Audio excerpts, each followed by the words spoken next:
What'd you say your name? In the Denning Pharmaceutical headquarters, a former employee named John enters the executive floor via the elevator, revealing a gun from his suitcase. Swiftly, he eliminates several higher-ups before returning to the reception area, where he encounters the police. John justifies his actions, stating that someone had to take a stand, and then inexplicably erases himself. Subsequently, news reports divulge that Denning Pharmaceutical is pushing a new drug through FDA approval, despite its lethal side effects that have already claimed 3 lives. The company faces a substantial lawsuit, resulting in a plummet in stock value as they attempt to eliminate any incriminating evidence. Alan, a significant legal figure, decides to undertake the case against the company, a move that could significantly impact his career. He assigns the responsibility of handling paperwork to his legal assistant, Tom. To access the office on Monday, Tom must update his key card, a routine reset occurring every weekend, as John was their key witness and is now missing. Expressing his desire to include heart attack victims in the pharmaceutical case, Tom faces opposition from Alan, who prohibits such an addition, emphasizing that minor victims are not financially lucrative. Tom receives a summons to another boss's office to discuss the Gambisi crime family case. Despite Tom sending a memo expressing his interest in joining the case, his boss not only destroys the memo but also reprimands him for not prioritizing his existing caseload. Following the meeting, Tom heads to the file room to file away the rejected Gambisi case file.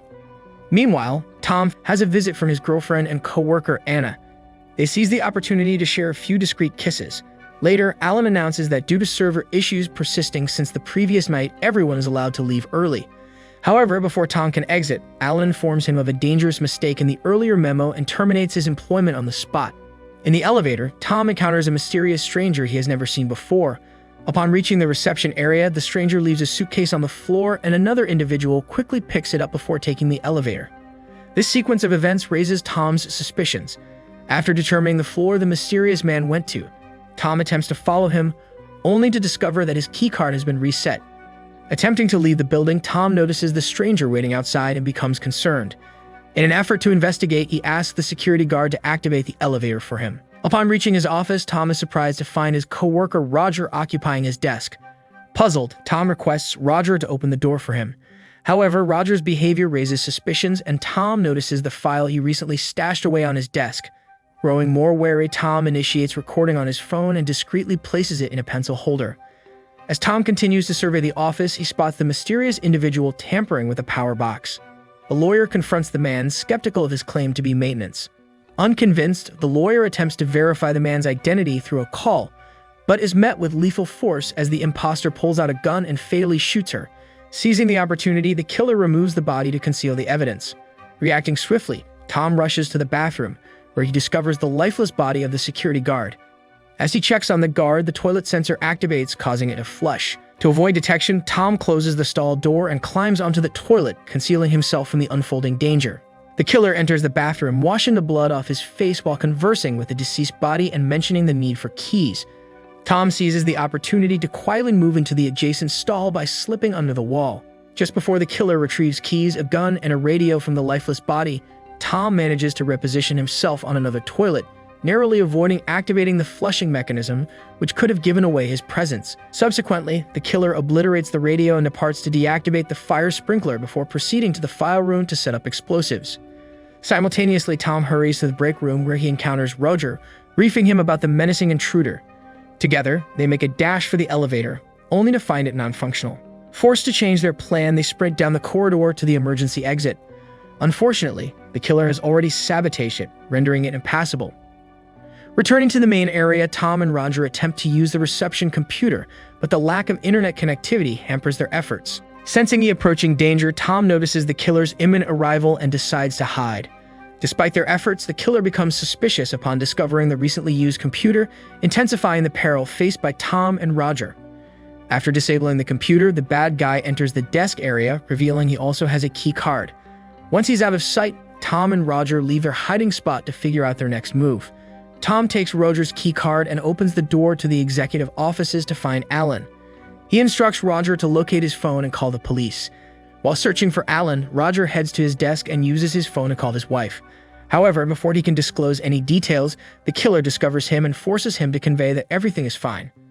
Witnessing this through the window, Tom rushes to the break room to find a knife. After Roger ends the call, the killer brandishes his gun and queries if anyone else is working late. Roger lies, claiming it's just him. The killer then grabs a cable and begins to strangle him, the chilling event captured by Tom's recording phone. When Tom returns, the desk area is empty. He picks up his phone and attempts to call 911, but it's out of battery. After plugging in the charger, he surveys the office and finds Roger's lifeless body in his chair. At that moment, the killer returns and notices the jacket in the door. Thinking quickly, Tom seizes Roger's key card and swiftly hides in a closet where he encounters the lawyer's body, startling him. Meanwhile, the killer drags Roger's body while making a call on his own phone, expressing frustration because nobody was supposed to be on that floor.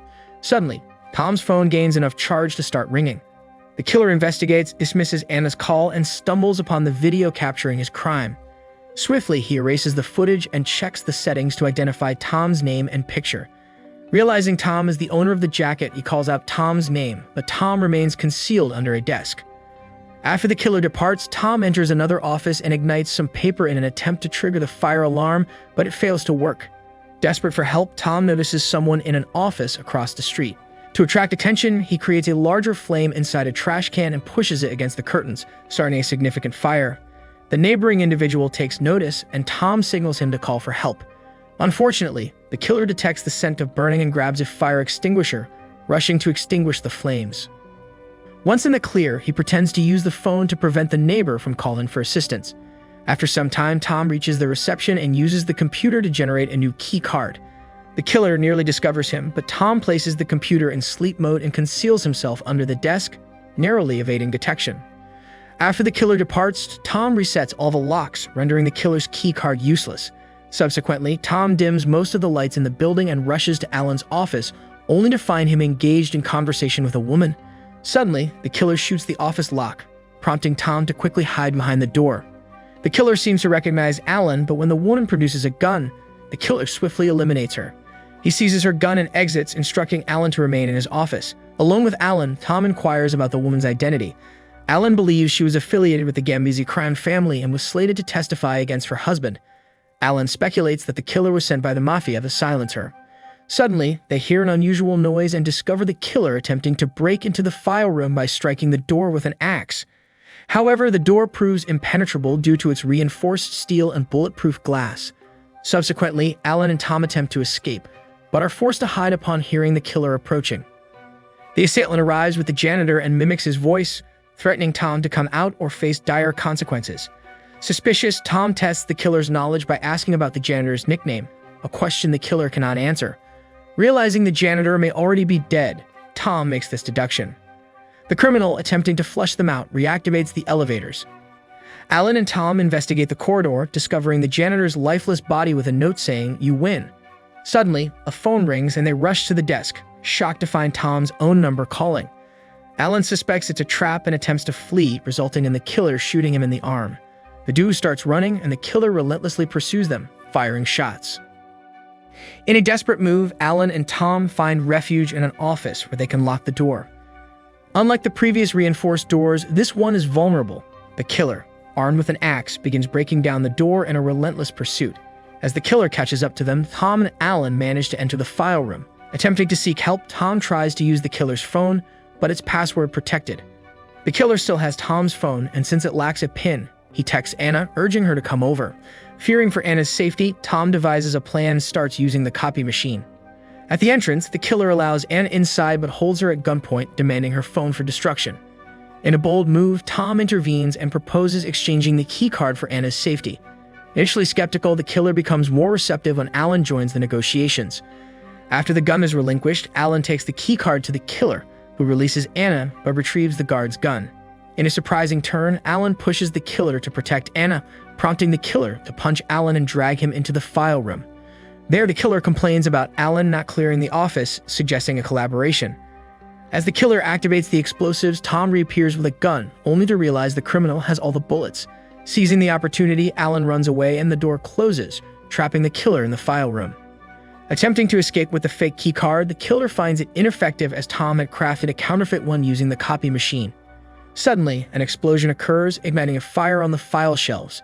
The killer struggles to extinguish the flames, succumbing to smoke inhalation and losing consciousness. Tom enters the room, discarding the gun and quelling the fire by toppling the shelves. As the killer regains consciousness, he attacks Tom, initiating a struggle. Overpowered by the assailant, Tom faces imminent defeat. Anna intervenes, but her attempt to help results in her getting punched. Tom seizes the distraction, delivering a punch of his own. As both adversaries fall, Alan arrives and shoots the killer before succumbing to his injuries. In his final moments, the killer utters the numbers 11 to 22, prompting Tom to retrieve keys from his pocket. The intense and suspenseful ordeal comes to a close. While Anna uses the keys to activate the elevators, Tom returns to the desks and locates the case file, uncovering the pharmaceutical company's intent to eliminate all evidence. Intrigued, he inputs the numbers 11 to 22 on the killer's phone, unlocking it to discover Alan's phone number. Shockingly, Alan had been paid by the pharmaceutical company to lose the case, orchestrating the destruction of files and Roger's murder. Alan admits that corporations pose a greater threat than the mafia and attempts to bribe Tom, who refuses the money and departs with the file. Fearing the consequences, Alan chooses to self-delete. Shortly after, the police arrive, prompting Tom to hurry out with Anna. However, just before they can be noticed in the file room, the copy machine begins producing numerous copies of the case evidence. A police officer, coincidentally the one who had left the gun for the killer, discovers the incriminating evidence. In a surprising twist, the police officer discovers Tom's phone in the killer's hand and promptly contacts a hitman to pursue Tom, aiming to silence him. The movie concludes with this unexpected turn of events, leaving the fate of Tom and the unfolding repercussions of corporate corruption hanging in suspense. Make sure to subscribe and turn on notifications so you can watch more videos like this. Thanks for watching. If you enjoyed this recap, check out one of these.